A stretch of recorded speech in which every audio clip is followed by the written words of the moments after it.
What's going on, guys? I'm Mario, and today I'm going to be making the power switch from Call of Duty Zombies. I'm trying to have a COD Zombies theme throughout my basement / workshop, and I'm also sectioning off my electric room, so I figured what better way to start than to add the power switch right inside that room to turn on the lights. For the frame of the switch, I decided to use my old electrical panel that I had lying around. Originally, I was going to weld a frame together, but this ended up being the perfect size and was going to give me plenty of space for everything I needed for the switch once all the guts were ripped out of it. Then I cut this 1/8 inch steel sheet and drilled some holes into it to match the threaded holes on my panel.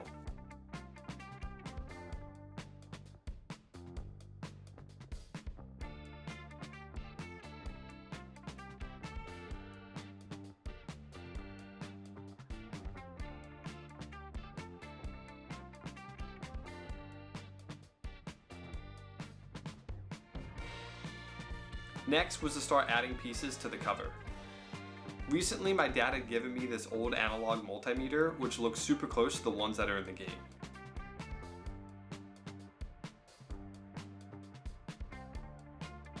After testing to make sure it still worked, I stripped it down to its essential parts and made it so if I connect these two wires to 120 volts, I'll get the needle to go all the way over the display.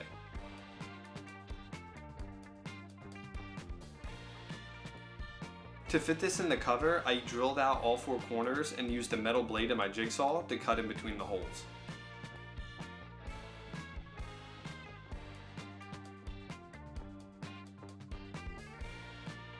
For making the actual knife switch, the plan was to use steel for the handle and silver solder copper bars into the divots to hold them in place.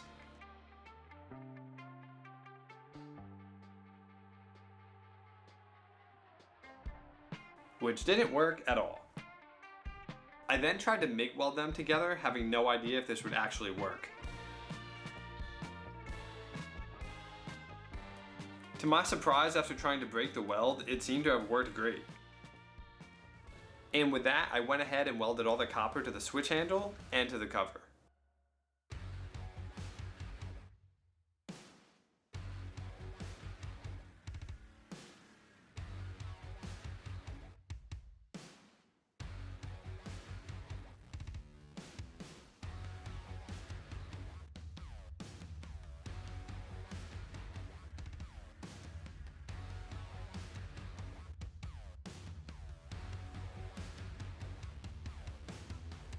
I managed to find a red motorcycle handle on Amazon that looked fairly similar to the one in the game.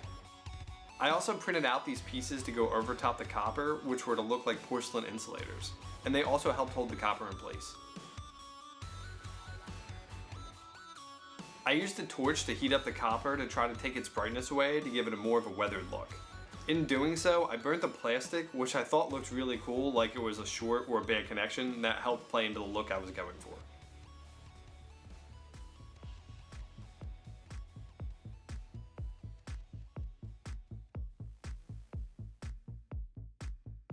Then I did a full test on the switch handle to make sure everything lined up properly.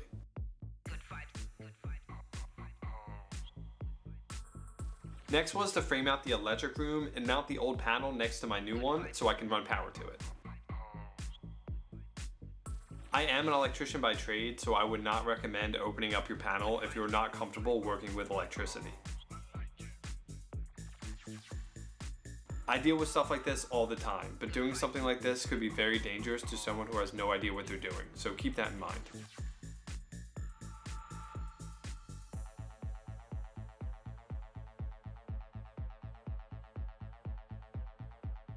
Once the old cam was mounted, I opened up the side knockout to make it look like a short circuit blew out of the side of it. Then hit it with a torch to give it some burn marks. Now behind this hole, I'm mounting a small motor with a grinding wheel on it that I'm calling the Spark Maker. This almost got cut from the project because 1, it's not even in the game, and 2, it took me way too long to get the results I was looking for. Here's a quick rundown of the painful variations I had of this. First, I used these tiny pieces of flint that you would see in a lighter, which give off some very nice sparks. I glued them into this printed piece and put springs on it, that way it would have constant pressure against the grinding wheel. That way when the motor kicks on, it shoots the sparks out of the hole. This worked well, but eventually the flint ends up breaking or flies out of the print, which made this very inconsistent. I then made this piece to push the flint from under the grinding wheel, which also didn't work. Then decided to ditch the flint and move to titanium because that gives off some good sparks as well. A similar design as the flint, but nope, didn't work. I tried this saw blade instead of the grinding wheel and went back to flint. Went back to titanium, but on a curve. No! But eventually went to the original design I had with the flint, switched that out for titanium, and lo and behold, we found ourselves a winner. I spent so much time on this thing, and I really could have made a full video on just going over and troubleshooting how to make this work, but it made me so frustrated and it almost got scrapped from the project. Just know that I printed a piece to go over the grinding wheel to cover any sparks from flying into the power switch, and there's another printed piece that pushes the titanium into the wheel that shoots the sparks out. Sure, it may only shoot out sparks for a second, but it was totally worth all the time I spent putting it together. Moving forward, I finished all of the wiring that I needed on the inside of the can and on the back of the cover as well.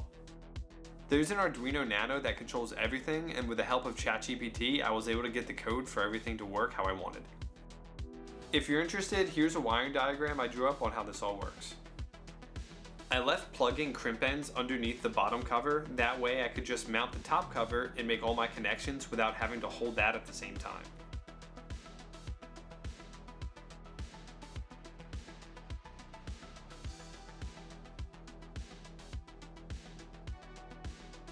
I also added 2 switches that shut off the power to the spark maker, since I don't want that to come on every time I turn the lights on in the room.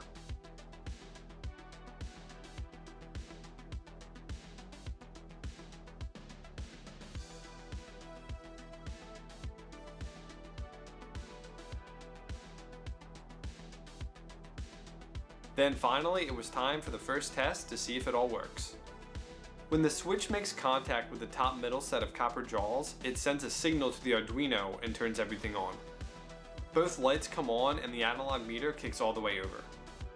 I also broke the glass around the one bulb and gave it a flickering effect to make it look like it had a poor connection. My first attempt to break the glass was a bit barbaric, but I found a better way to use a cutting disc on my Dremel to properly break the glass.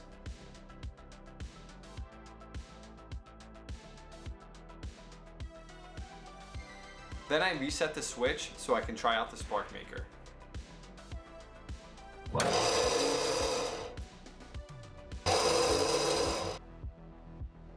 With the switch close to being done, it was time to put the sheetrock up to close in the room.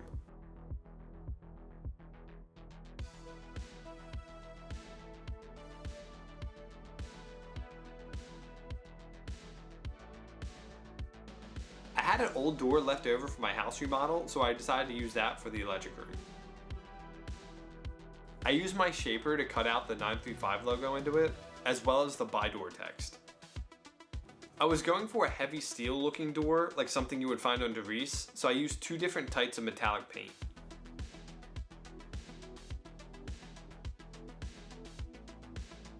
I started with the darker color, then sponge rolled the lighter color over top of it and rubbed that in with a towel to give it a metallic shine.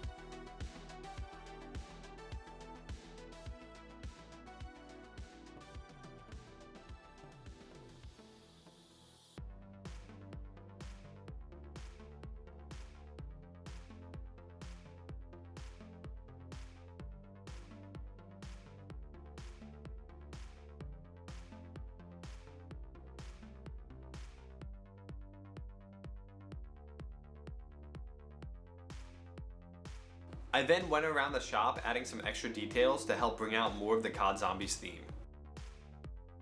Like adding some buyable wall weapons, even though they aren't necessarily the ones that are in the game. However, they did make the pulse rifle and aliens out of a Thompson, so that counts for something. I also went with this cool looking drill, and for the grenade slot I had to go with my classic Coronas next to the fridge. Plus I threw in a few symbols from my favorite map, Mob of the Dead.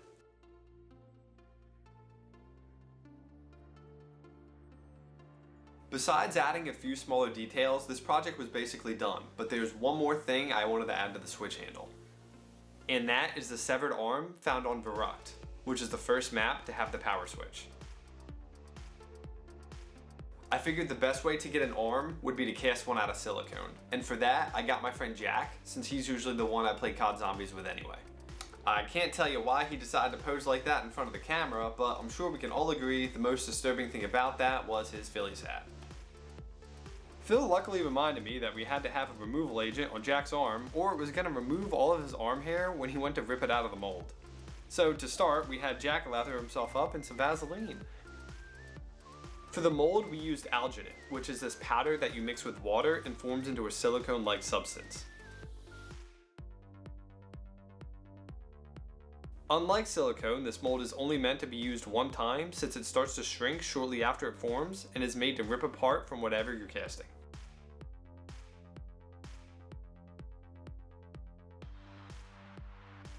Unfortunately, we took too long to mix this and didn't use enough powder, so the first attempt came out poorly. Get it? Poorly? Because we had to pour the stuff into the mold. We had to pour. It went poorly and we poured it into the... Okay. Luckily, we had just enough alginate to give it one more go.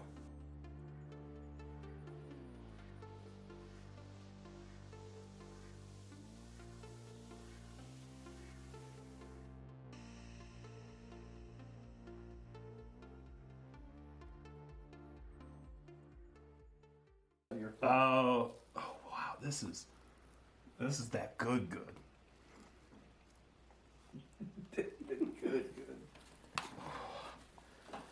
Don't fuck this up for me. Oh yeah.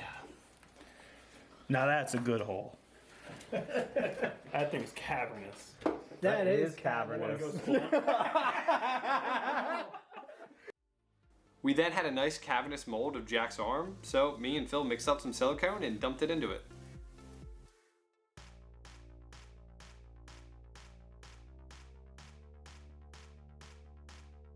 After it was fully cured the next day, I could go ahead and demold it to see what kind of casting we got.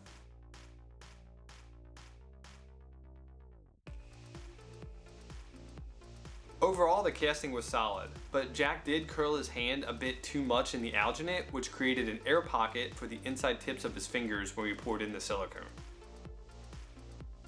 This could have been prevented if we would have tilted the mold so the silicone would have flowed into the fingers. Phil actually kind of guessed that this would have happened, but we were already filled up in the mold and we decided just to full send it anyway. This is definitely the main drawback about using alginate because you only have the one shot to do this. We could now tilt the mold again if we had another mold, but since it's now destroyed to get the arm out, that was kind of it.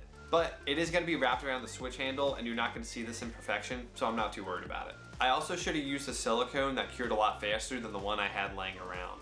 The alginate mold starts to leak out moisture, and since the silicone took a while to cure, I think the moisture actually created a lot of air pockets that you can see throughout the silicone casting. This mold is mainly used for either fast curing silicone or something like resin. Luckily, I use these air pockets to my advantage when I go to paint this. The first thing I wanted to do was to add armature wire to the fingers. That way it would be able to grip around the handle of the switch.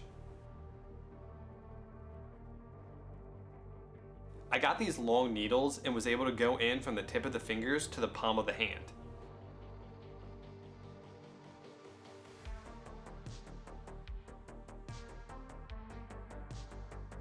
I learned how to do all this from watching people on YouTube add armature wires to realistic baby dolls.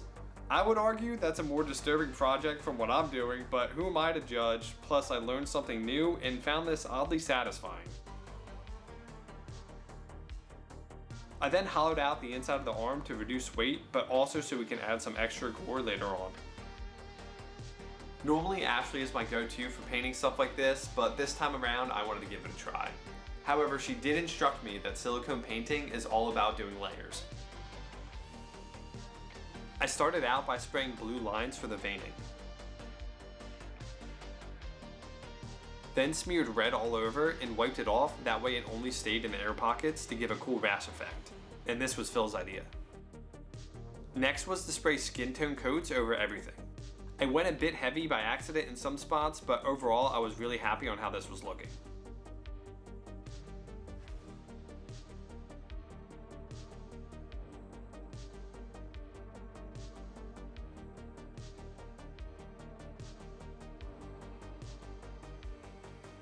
We decided to add bones sticking out of the arm, and it just so happened my brother-in-law Josh had some extra deer bones we could use.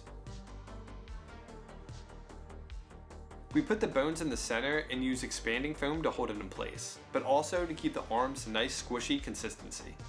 Ashley also had a good idea to use the foam to our advantage and try to give it a gory texture while the foam was still curing. And even if there's like still some like on the bone, it doesn't matter because you can just paint that shit. Oh, it's warm. Oh, God. Yeah, of course. Oh, no, Ashley. It feels gross. Oh, it's like warm jizz. It's awful. What the fuck? That was on. I mean, if you're feeling cold, jizz, It is gross. It feels like... I can dead. Yes, that's actually what I want. I want the I'm stringy... gonna go quick wash my hands. Yes. You want stringy down or stringy up? Stringy up because it's going to be down. Stringy up. You sound like a 3-year-old wanting something. I want stringy up. I want stringy I want up. uppies. I want uppies. I want stringy up. Yes. Oh, it looks so good. Warm jizz. It's awful. Once that was cured, we layered silicone over top of the foam to seal it in, but also used different colors to give it a real severed arm deep tissue look.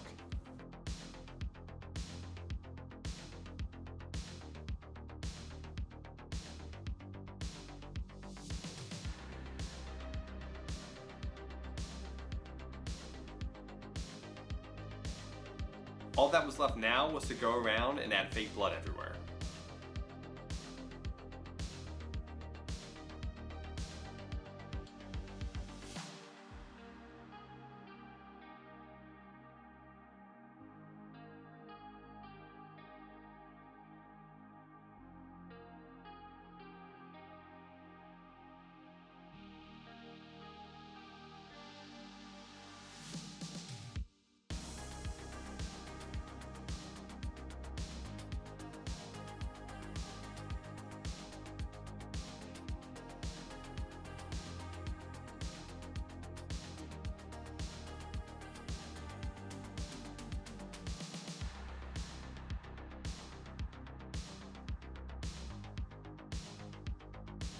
Also, this isn't just temporary for the video, it's actually going to stay like this permanently.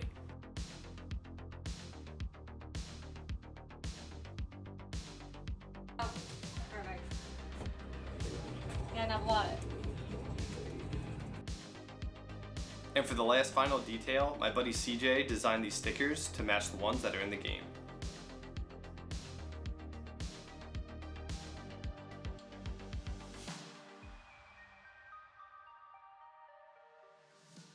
Well, that about wraps up this project. As always, special thank you to Ashley and Phil for always helping me out, and my buddy Jack for lending me a hand. I hope you guys enjoyed the video, and here's the final reveal of the power switch.